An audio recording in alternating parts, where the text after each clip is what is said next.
Ever see something online and think, wait a minute, is that for real? Yeah, it's getting super hard to tell what's true, especially with all this new AI stuff. But what if there was an easy way to check? Okay, let's get into it.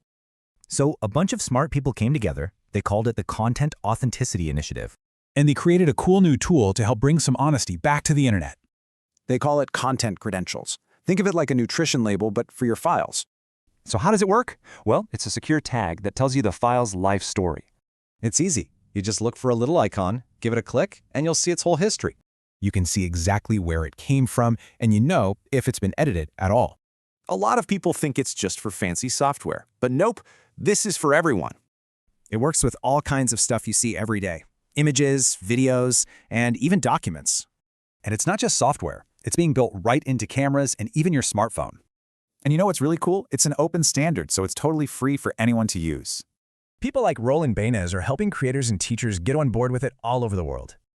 The whole point is to make the internet a more honest, trustworthy place for all of us. This tech is a huge step in that direction. So what are you going to look for now?